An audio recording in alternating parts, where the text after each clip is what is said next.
our Thursday Thought. I'm here with Alex Roig today joining me, and we're really glad you could join us today. We've got a fun topic to discuss.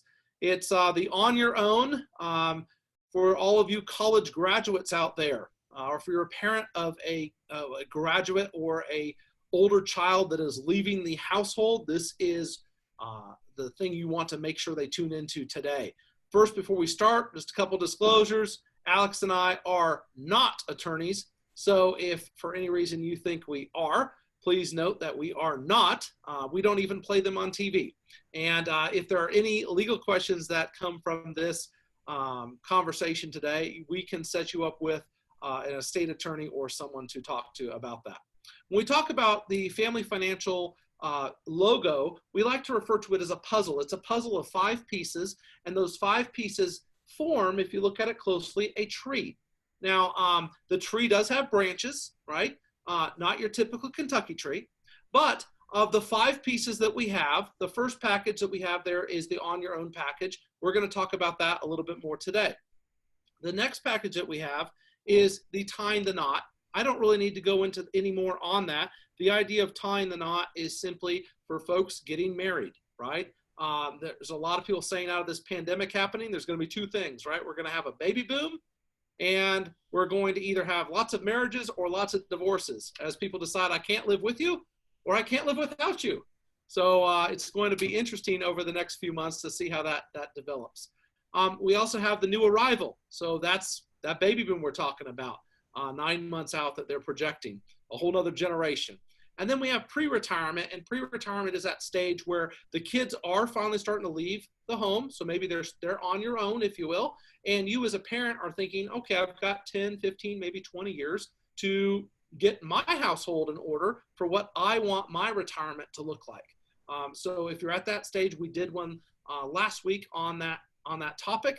And if you'd like more information, there'll be contact information at the end of today's conversation on how you can request that video or just additional details on pre-retirement.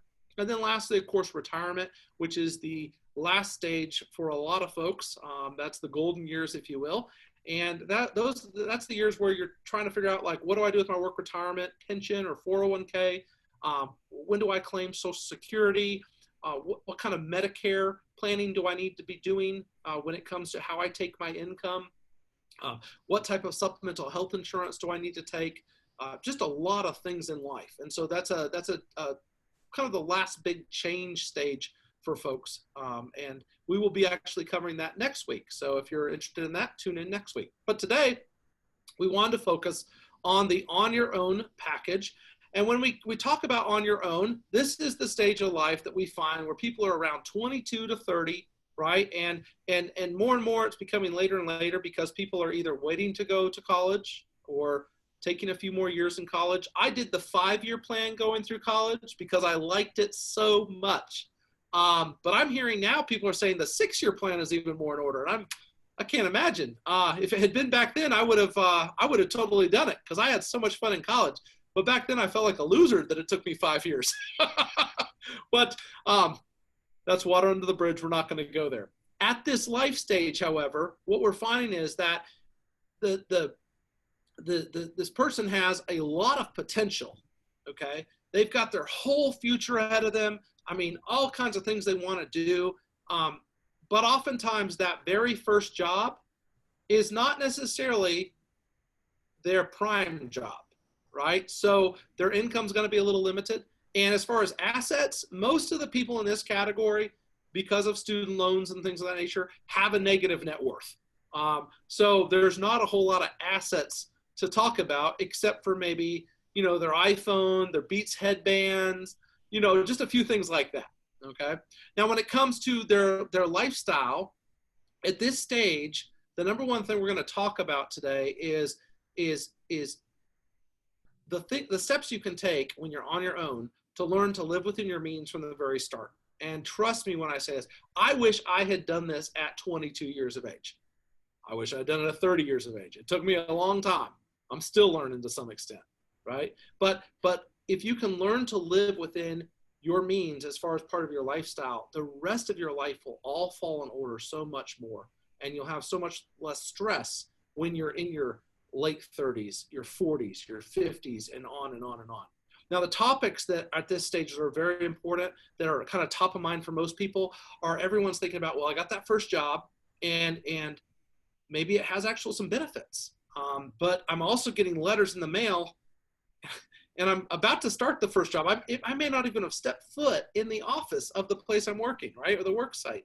And I've already gotten a letter saying, hey, by the way, in a few more months, you're going to get to repay your student loans. So that's a big one.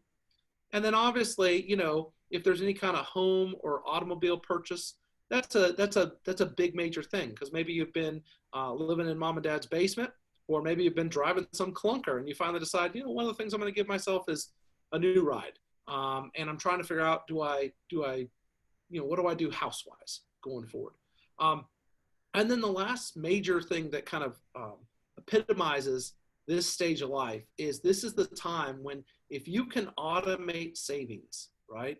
Your emergency fund, your retirement, your insurance, all of those things that you automate now are only going to make all the other stages of life that you get into just that much easier, because it's already coming out of your paycheck, and it's not going to be a painful thing in 5 or 10 or 15 years to look back at. And I can't tell you the number of whether you're a parent watching this and you have children that are now on their own, or you're a child watching this. If you're a child watching this, actually go and ask your parent or your grandparent and say, what do you think or wish you could have done different financially?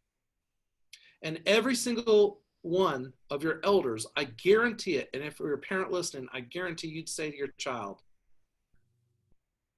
I wish I had started doing a lot of the financial stuff I'm doing now earlier. I wish I had automated this stuff. I'd wish I'd made it something that just happened, that I really didn't have to think about, because then suddenly, snap a finger, 10, 15, 20, 30 years later, life happens, okay? But the automation of all of these things still occurred. So that's the number one thing that I think that, you know, if you're going to take away the cliff note of this, is just automate, automate, automate. Now, the good side is we have an expert today joining me, Alex Roig from our Family Financial Partners office. Alex, where do we find you today? I'm down for a little bit of a coronavirus, staying away from the office since you're there, and down at the lake house this weekend at Lake Cumberland. So working from here, it's amazing the things you can do when you have good Wi-Fi access and quiet space to get some work done. So it's been nice. It is good. And I will tell you that I have not missed you at all. The office to myself has been very quiet, wonderful, and peaceful. But I am enjoying that view that you have at back of there. What's the water temperature like right now? It's going to be cold. I haven't tried it out yet. I think it's around 60. So we're not going to try that today, but it'll be around 80 today later on. So we'll probably, after this Zoom meeting, think about going down to the water for a while and going for a boat ride. Oh, perfect day, perfect day. I'm looking out the window right now. It looks like the sun's coming out. So for someone that's on their own, or that's getting ready, maybe they're literally just got their box from UK, right? They didn't get to walk, but they got their box from UK, or I don't know what Transy did. Asbury, I know my alma mater sent people a box of kind of like confetti and yay. But if someone's just starting off on their own, they're leaving the nest, what do they need to start thinking about? Well, the biggest changes as you're leaving the nest and as you're getting off on your own is really going to be the transition from having someone else that kind of provides for your bigger responsibilities and being responsible for those yourself. Two things are going to be a big change in that. The first two things are income. The idea is to actually make some money at this point and start moving the ball forward and have some resources available that you didn't have before.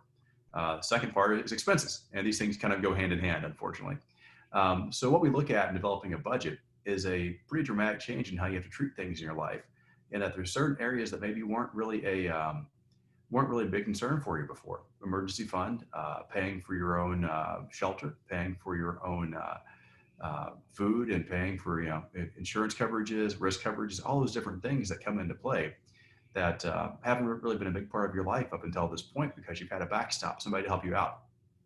So changing from that phase of reliance to being independent is going to be a big difference.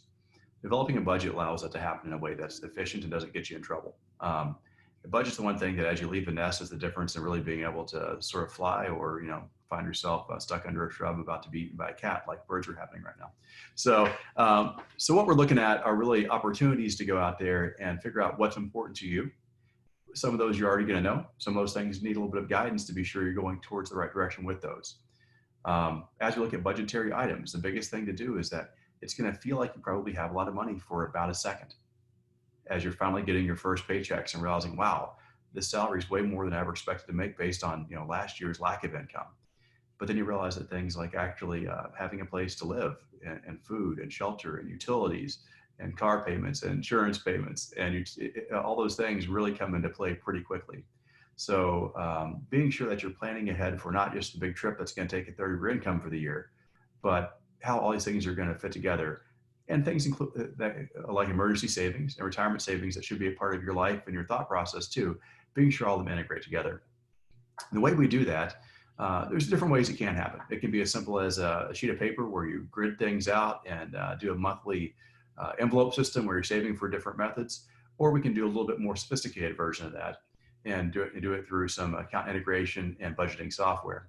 What we typically use in our office is a platform called eMoney that we can give you access to. What it does is it tracks where the things in your life are. It shows you where these resources are going to, and gives you a pretty good accounting of what's actually happening there, so you can decide if those expenses are things that are being used in a way that's important to you, or if they're being frivolous and kind of wasteful. What we're able to do with that, furthermore, is have some planning tools involved that show us where things are going to go. So if we look at the decision of, well, do I buy that new car or that used car? Do I buy versus lease? Do I move to this new city and take this new job? How is the cost of living going to affect that? As we look at these different things, we're able to determine where it's going to put you 6 months from now, 5 years from now, 10 years from now, and be sure that we're putting things in a direction that they actually should go based on your goals. That's what budgeting is all about. Budgeting isn't about telling you how to live and how to spend your money. It's being sure that the way you're spending it and the way you're living fits with your intentions and with your goals. Now, Alex, what about student loans? I mean, there's a lot of kids out there that are coming out and they've got student loans and they've just gotten those loan repayment letters and they're internally freaking out a little bit, right? If you're sitting down with somebody, what are you wanting them to bring you to review in their student loans as far as how it fits, within their budget, and to try to figure out what they do with it? Because there's so many schools of thought out there on consolidation, or pay them off as fast as possible, or don't pay them off as fast as possible, or get a job where you can get them forgiven. I mean, what do you need to see someone bring into you, to have that discussion on student loans? Sure. So in financial planning, there's two different types of things that exist. There's things that have already happened and things you want to have happen. In this case, at this stage, student loans have already happened. They already exist. The interest rates on those loans, the amounts of those loans, they're a reality of your life. So from a planning perspective, what we want to look at initially are those important numbers: the balance for each loan, the current interest rate for each of those loans, and also just really what your plans are going forward. And if there's things that would be an outlying factor. For example, you mentioned student loan forgiveness. There are programs that in different professions that allow for student loan forgiveness that do affect the way we pay these back. But it's a very case-by-case basis. We can't go out there and say that every person should treat things exactly the same. There's going to be a variation for everybody out there. What are somewhat small universal truths, though, are that student loans are designed to be able to provide you with income and lifestyle. So be sure that we're getting those things paid off instead of just going directly to the idea of income and lifestyle. So what our idea is go ahead and pay some of those off, especially your higher interest rate loans, before we take on those different lifestyle decisions, before we go to the bigger house or extra vacation or all those different things. That we're looking at some of these student loans to improve cash flow as time goes on. We're picking out which loans to pay off first and how that works. It's really a somewhat simple process. Ones that cost you the most for what you get are the ones that we pay off first. So we go on a loan by loan, interest rate by interest rate basis, figure out which ones are more detrimental to your overall financial health, and start paying those off. A lot of people like the method of take their small student loans and pay those off for instant gratification and keep the big ones and kind of forget about those. That's not good budgeting. That's not good planning. The better planning perspective is the ones that cost you the most from an interest rate standpoint. We get rid of those on an ongoing basis. And what about employee benefits? I know, if someone's taking a job, the next thing that the first thing they get day one, right? Or maybe even a couple days before they start, is they're going to get a packet of their employee benefits. What do they need to be considering when they look at that employee benefits packet? Sure. The first thing that normally happens is you get an email or you get a packet handed to you on your first day, and you're told to bring it back Thursday because nobody wants to get a packet back on a Friday. And you bring it back on Thursday and give it to your HR rep, and that enrolls you in your insurance benefits, health, life, disability, all those important components of it. It enrolls you in your retirement plan.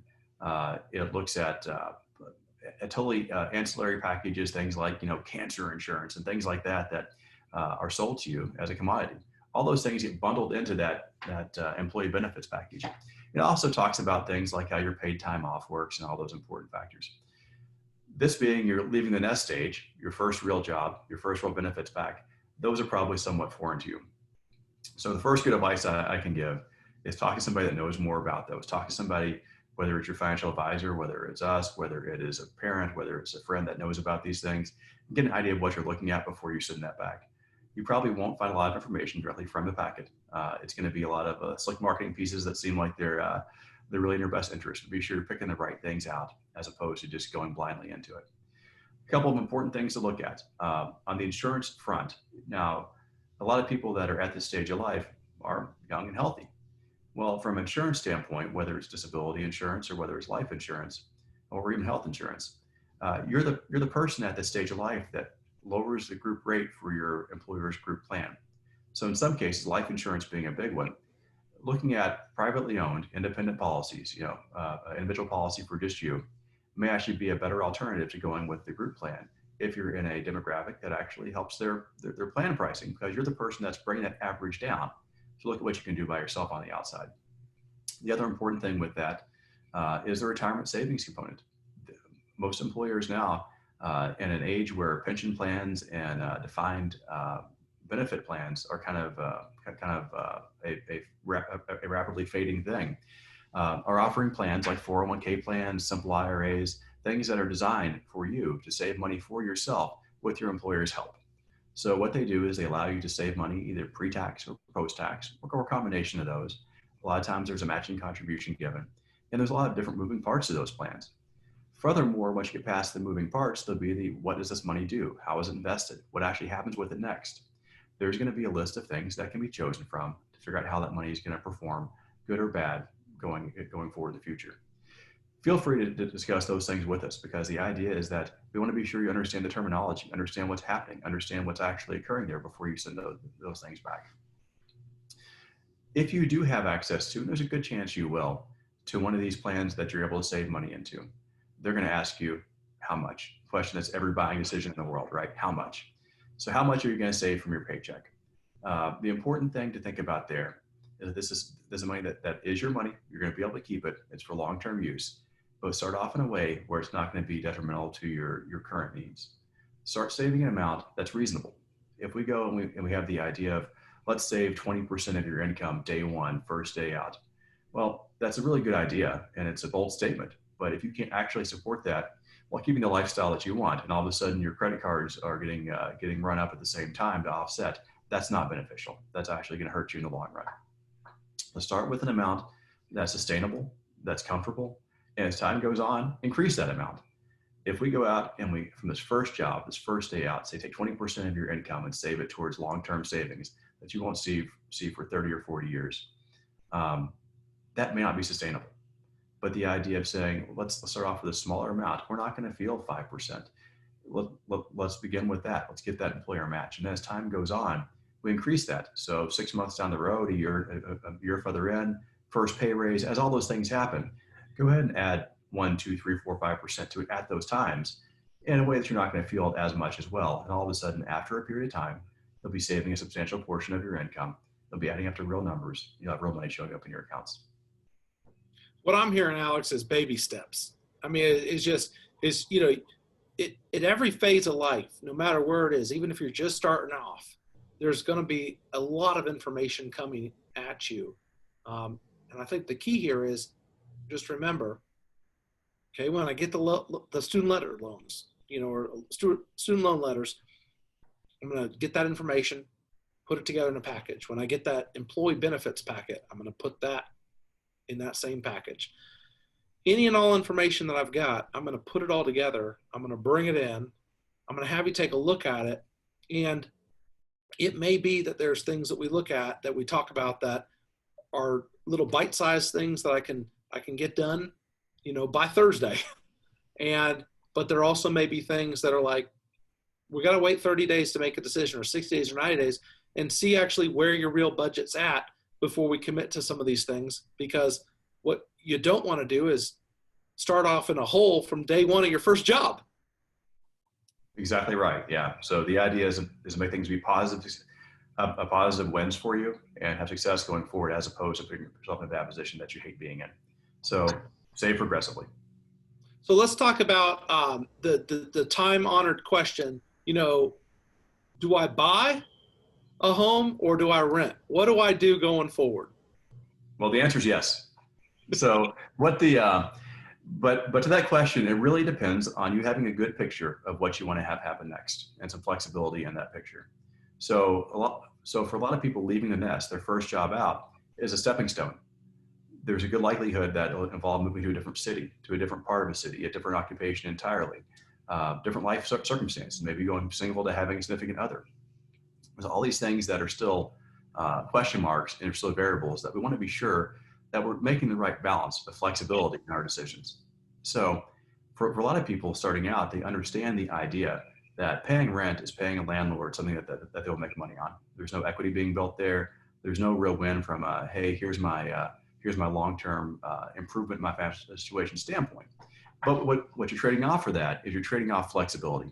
Every time that you purchase anything significant, especially a home, there's going to be expense involved in that. You're going to pay folks like realtors, you're going to pay folks like mortgage brokers to make those things happen. Movers are going to be part of that process. All those things are going to occur. So if we can look at the big fixed expenses that happen in that and decide if these are a long-term expense or a reoccurring, let's do this over and over every time we find a different job, gives us a better picture of how that's going to work. So also, as we're looking at from a budgetary standpoint, how that's going to fit with your budget, everyone loves the idea of, hey, generally speaking, buying the same place versus renting it will cost less money because I'm not having to pay that overhead to the landlord. But there are other things to keep in mind there too. If you own your own property, you're going to have to think about bigger concerns like the roof, heating and air, things that are expensive changes to it that may occur unexpectedly. So what you're doing is being sure that your emergency savings and your plan for those expenses is being put in place in a way that's a real useful idea. You can't just be, well, I have a Visa card, so if I have to go out there and charge this HVAC system for $10,000, I'll do that. There needs to be a plan in place for those expenses that's part of your regular budget going forward. If you can have a better idea of how those things are going to work, but the flexibility to know that the things may change, then we can give you better advice on that subject. Buying versus renting it's an important decision. It's probably one of the first big decisions you'll make as an adult going out into the real world. And for a lot of folks, they want that year of transition to figure out how that's going to look in their new job before they make those big decisions that they're going to cost them many thousands of dollars or tens of thousands of dollars in commitment. I know, Alex, that the first thing, decide to buy or rent, but then the second thing, obviously, is as soon as you decide whether you're going to buy or you're going to rent, someone is going to come up to you and they're going to say, hey, we need some homeowners insurance, we need some renters insurance. Oh, and by the way, since we're talking about insurances, you want to just talk about all the different insurances that someone's got to consider?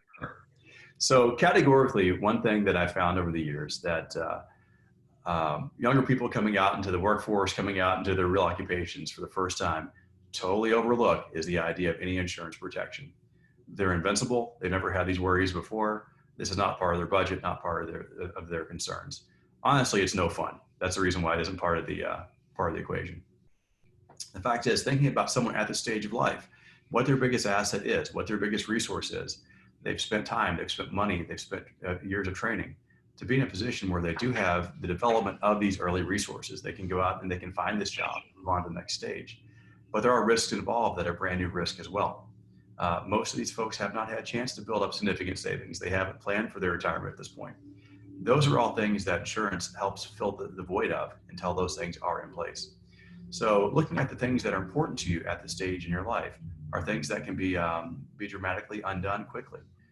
Being sure your home and auto insurance, being sure your renter's insurance, those things are a direct liability issue. So basically, if something that you have a lot of money invested in, a lot of time invested in, goes bad, it helps pay you back. Making sure that those policies are in place, the right coverage, the right carriers, that's a very critical thing to do. But what's probably more important to you at this stage, or at least as important, is life, health, and disability. Health insurance, I think a lot of us understand. We understand that if we go to the doctor, that costs money. If we're really sick, it costs even more money. We need to have that in place. What people don't often understand is that disability insurance and life insurance are protecting yourself as your biggest asset. So be sure that you're looking at your group plan to see what your employer offers, because some of those things may be good offerings through them, but also be aware that those things are usually picked up on your own. Those are policies you buy on your own outside of those plans, especially if you're healthy. You think you may never need it, but right now, what you're planning for is many years of a healthy, productive life. You're planning for that income. You're planning to make all those needs be covered. But the insurance protection needs to be there to be sure that if that does get derailed for any reason, that other things do go on in a way that is self-completing and actually works well. So insurance will be one of your biggest expenses. The reason why is it's one of your most important expenses. It actually covers these really unfun things called liabilities. It covers these unfun things called planning for the future, but it really is needed. So be sure that your insurance picture, how it all fits together, how it all works, and how you pay for it is part of your budget. It's part of your plans. It's part of your lifestyle going forward. Nobody's excited about going out and buying life insurance. Nobody's excited about going out and buying auto insurance. It's a scary thing you probably aren't familiar with because it makes you think about bad things happening, but it is really important. So be sure that you're in the right place to learn about those things and that you're budgeting for those things to be a part of your life going forward. I always like to say, Alex, that, having the correct insurance in place simply makes sure that every plan that you put in place for your future becomes funded in the likelihood of a disability or death or something happening. So, while you may be on your own and there may nobody else that you're responsible for, the biggest thing at that stage is just what happens if I don't die, but I somehow get disabled and I really can't do my job or my occupation to the full extent. And in that scenario, you're maimed, let's say, but you're not dead. And so that's where disability insurance really, really comes in. And yet every day that you pay for disability insurance and you don't get maimed, just like every day you pay for renter's insurance and you don't get robbed, or every day you pay for homeowner's insurance and your house doesn't burn down, or car insurance and your automobile doesn't crash into something else or somebody crash into you, you're literally just torching money. But at the same time, what that does buy you the time for is it buys you the time to actually save money and actually save the amount of money then that would take the place and provide for you should one of those major things happen in life. And so as you have more savings, you are actually typically able to reduce the premiums that you're paying for those other types of coverage, because the idea is you can insure out of pocket with your own money some of that. Whereas when you're starting off and you don't even have an emergency fund, you really need to have those things in place to cover you until you're in a good spot. Isn't that right? It is, yeah. Savings are basically, I think that's the next thing you're going to talk about. Savings are really the exact opposite of insurance in so many ways, in that where insurance is kind of unfun and unexciting because bad things are happening. Savings give you the opportunity to take away that concern. It's saving for things you actually really do want to have happen in the future. You do eventually want to retire. You do eventually want to have that new car, go on vacation, provide for the kids' college, whatever it is. These are goals you have, things you want. Savings means you're providing for those things in a way that's really on your terms and that you're prepared for, and taking things that are big, scary expenses and making them unintimidating because you're prepared for them. So talk us more about how to make the savings things happen. Yeah, I think the number one thing when it comes to savings that is just that you get started. It doesn't matter if it's $50 a month, $100 a month, $500 a month or more. The key part is just automating a certain amount of savings that you can put away. And let's just talk about, for the first step of savings, just building an emergency fund. The story I'd give you is when I first got married, years and years and years ago, decades ago now, we started putting $300 a month into a savings account. And my goal was to have a $5,000 emergency fund. And it took about a year and a half before I realized I had more than the $5,000. I'd actually saved $7,200. And so the thought there was, well, what do we do now? Do we take the emergency fund up to 10,000, a new target, or do we stay at 5,000? And that really comes down to your job and the type of job that you have. And what I mean by that is, let's say that you have a W-2 job where you go to work, and you get a paycheck from your employer, and outside of you getting laid off in a pandemic, which is it was a real outlier shot. I would have put pandemic and asteroid attack, in the same category as far as major life events and chances of happening until about, 3 months ago. But now pandemic is up there. So let's say you get laid off in a pandemic. Well, you're going to have some type of emergency fund to find that next job. But outside of a pandemic, if you're doing a good job, your income should be pretty stable, and should be something you can depend upon. So it's not going to vary that much, is the point with a W-2 paycheck. So whereas you take someone that is in sales, any kind of sales, it could be you work as a server in a restaurant, that's sales, right? You have tips coming in. It could be you work on a car lot. It could be you travel and sell gun scopes. It could be that you are selling computer equipment or software. Any kind of sales occupation, right, has been significantly impacted by the economy somewhat being completely shut down, especially if you can't go out and see your customers, and or people aren't coming to the car lot to buy a car, or the restaurant you worked at is closed except for takeout, right? So in a sales occupation, you need to also have an emergency fund, but your emergency fund in a sales occupation, because your income typically, even summer to winter months, right, will change. But especially in a pandemic, will most likely change a lot more than someone who has a W-2 job. That person, if they're in sales, needs to have a larger emergency fund. So the rule of thumb for that W-2 person, if you're just working for a large corporate company and bringing home a paycheck, right, the rule of thumb is 3 months. Okay, so if you think of it as like I bring home $2,500 a month after tax, then my emergency fund, if I'm W-2, should be about $7,500. On the other hand, if I'm working at anything where I'm getting some kind of tip, commission, but I'm dependent upon other people using my service in order to get a part of my compensation, right, or buying something from me, okay, then I think in those kinds of jobs, you should have a larger emergency fund, and I would expect it would be more like 4 to 6 months as a targeted emergency fund. So think of it as $10,000 to $15,000 versus $7,500. Now, going back to that story I started with, saving $300 towards that $5,000 emergency fund, and then suddenly realizing there was more money in there than what we needed at the time. That brings up the question of short-term goals, okay? What do we do with that extra money? We've got an extra couple $1,000s in our emergency fund, and we know this next month there's gonna be another $300. So then that's where I think the whole reason emergency fund exists, and the whole reason you automate savings into it, don't just stop when you have it, is because, believe it or not, there are going to be lots of life emergencies. There's going to be tires you need for that car, whether it's used or new. There's going to be a roof for the house eventually, right? There's going to be, maybe medical or dental things that you have to get done. There's going to be, for like specific short-term goals. If you're in this stage right now, it's very likely that majority of the weddings that you had to, that you were honored to participate in this spring and summer were most likely put off, canceled, they eloped, it's done.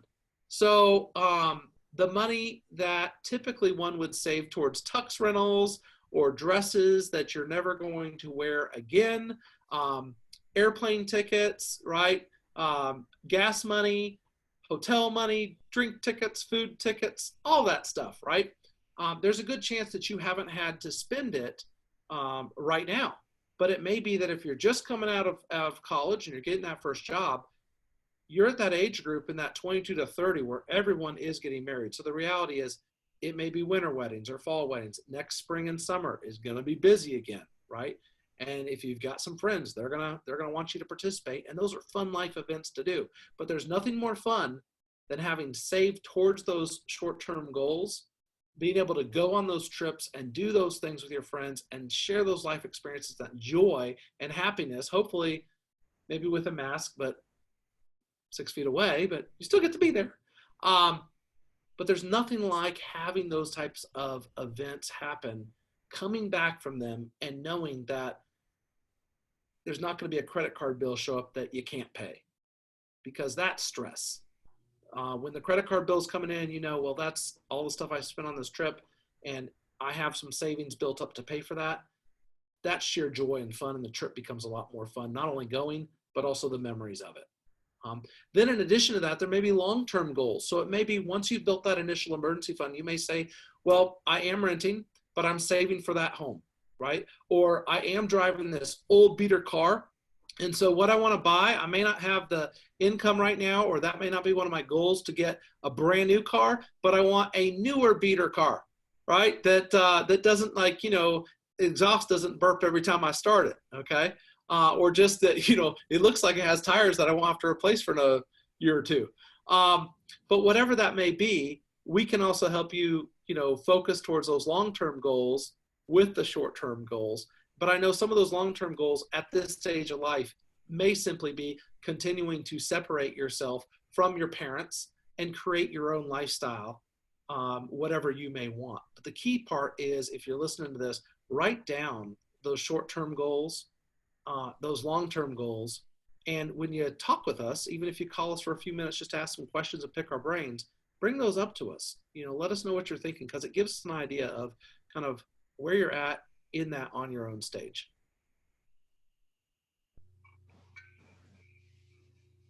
Now, Alex, I know the one thing that when we talk about all of these things, the absolute one thing that we know is no matter what plans we put in place, no matter what we write down, life is going to completely change, isn't it?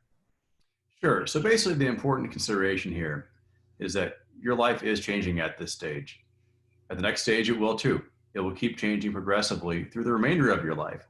That's the whole reason that in David's intro to this, he showed us that we have the different stages of life and different stages of planning. The idea is to progress through those stages. You may even find yourself at a point where you regress and go back a stage as things change in the same vein. But the idea is that through proper planning and through an awareness that things are not always as expected, that you'll be in a position to be a less stressed, more efficient point at each of those different inflection areas. So what we're looking at is really, we can make plans. We can make plans that as a 20-year-old reflect you out to age 95. Sure, that's really, really good. What we also know is that that plan at age 95 will probably be different than what you expected at age 20. Those things are going to adjust as time goes on. So that's where having a planning team around you, we're having an idea of what you want to see happen in your future, and mixing those things together in a way that we can really address the unexpected as well as the planned, and combine those together into your life is an efficient and realistic way to do it. Because what our goal is ongoing is to be sure that you are prepared. You're prepared for things that you know are going to happen next.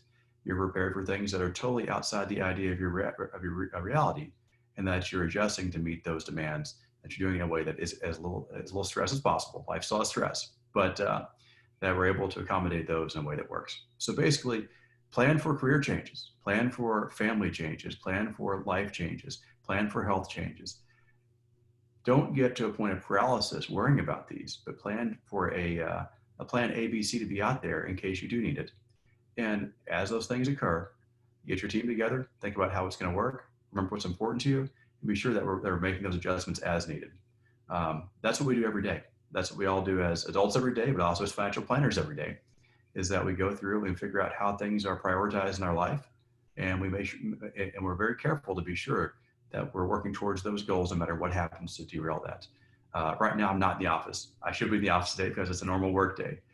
We're changing, we're planning, we're still being productive and still doing things as they normally would occur. That's a really good point, Alex. And if someone's listening today and they're thinking, okay, I can take all this into consideration, but what I want to, what this has spurred in me is the thought that I've got some questions. I've got some additional questions. I think the number one thing you can do, is you can reach out to us. You can either email myself or you can email Alex or just call us at 859-219-1006. And that conversation, it doesn't have to be like, hey, I want to sign up for a package. I really think whether you're a younger person that's on your own just starting off and you just want to pick our brains for a few minutes, we're more than willing to answer just a few questions or reiterate some of those things that you may have jotted down notes or questions on. Even if you're not ready to do a full plan with us, we have a great on your own email that we can send out to you that teaches you all about things like, buy versus rent, credit scores and why they're important, saving strategies. There's all sorts of stuff that we already have prepared that we send out weekly to the folks in that life stage. In addition, though, if you're a parent listening in and you're thinking, this is everything that I wish I had done 20 years ago, 30 years ago, 40 years ago, I'd like to introduce you to my children and have you work with them. That is something, mom or dad, there's no greater gift you can give a child at graduation time, especially, right, than a planning package like this. And it's not expensive. The thought is that if we can help them avoid some of the pitfalls that maybe you didn't and weren't able to avoid, they can be in a really good place. And if we can start them on good savings habits and good financial habits at a very early stage, they're going to just be in that better, financial shape going down the road. And the number one thing that I pointed out to so many people, and as we've been doing the On Your Own package now this will be year 6 since we started doing this type of planning, which amazes me to think it's been 6 years. But when we first started this, the number one thing that I used to tell folks, and I didn't actually know if it was true or not, was we'll save you from that uncomfortable conversation at Thanksgiving, Christmas, the holidays, when you have to sit across the table from your child that just left, right? And say, I told you so, here's what you should have done. And vice versa for the young adults out there that'll listen to this. We'll save you from mom or dad sitting across from you and saying, I told you so. There's no reason that has to occur. I think it's a great time in life to align yourself with a financial planning team. And that can not only start with you where you're at, but then as your life develops, and as Alex pointed out, there's going to be different stages of life that you traverse through that can be there at each stage to help you plan for your future. So we appreciate you listening in. On behalf of Alex and I, we thank you for your time. This has been a Thursday Thought. Until next time, we'll talk to you next week. Thanks.